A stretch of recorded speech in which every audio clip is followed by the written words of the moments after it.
Okay, Cougar owners, back for another round. Walking through my gauge situation here. Using the Dakota Digital Gauges.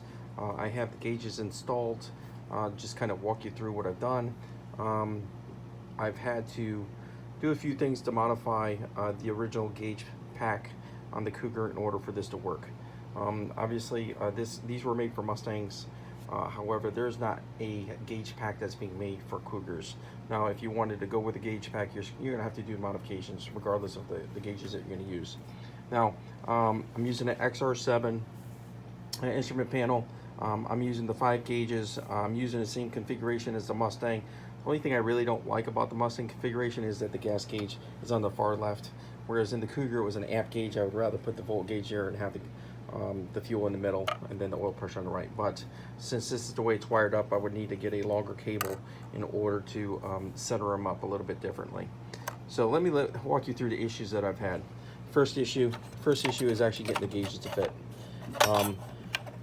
Just to recap, I've had to shave off some parts of the corner over here where you have these types of things in order to fit.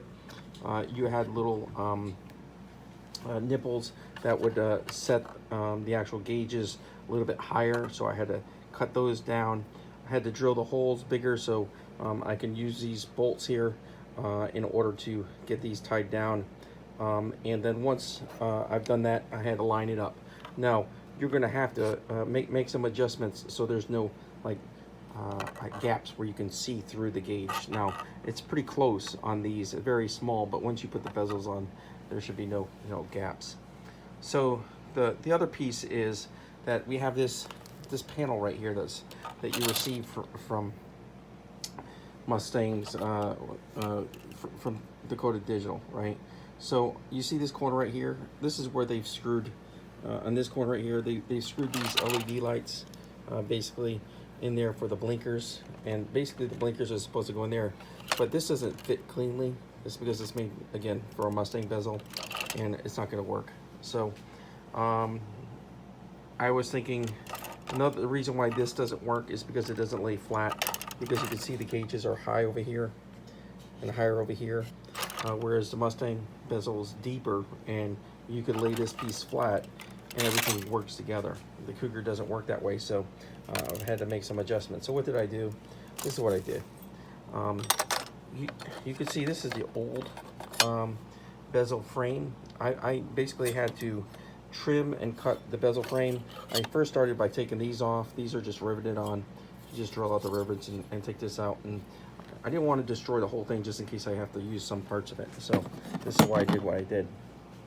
But essentially what I had to do is, in order to give this strength, okay, and get one of the most important pieces hooked on, and that would be your windshield wiper switch right here. In order to pass that through, you're gonna have to have some strength.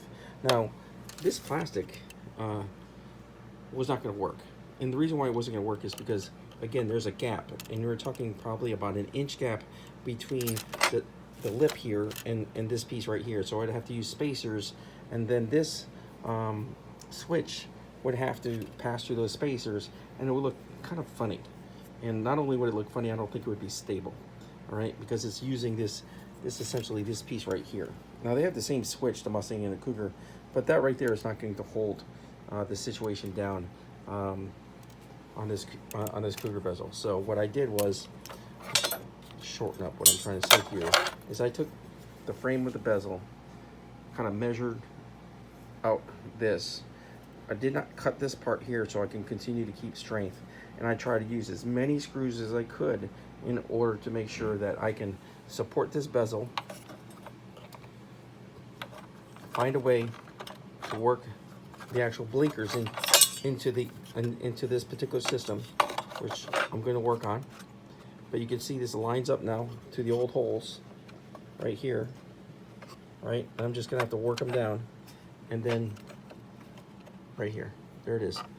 I'm gonna screw this down. I can put the actual blinker, not the blinker, but the washer switch or the windshield wiper switch in, and then instead of using that plastic thing, I'm gonna drill into here. So what I'll probably do is I'll probably put, in order to prevent any space here, I'll probably put some sort of black tape or something, just so there's no like reflection coming out through the back. So this is solid, but I'm going to screw this down here so it fits right into there. I trimmed off just a little bit too much over here. I wish I didn't, but you know, I should have measured twice and cut once. Instead I cut once and measured once. So on this side it came out fine. This isn't covering it, and I'll use this over here, and I have enough room to use a super small drill. What I'll do is I'll screw something in on that side there, and that will give me a blinker that looks factory. The windshield wiper will be in its factory position. I have a high beam situation on the top. I'm going to try to see if I can get that to work out in a factory manner, and I'll let you know how that comes out as I figure that solution out.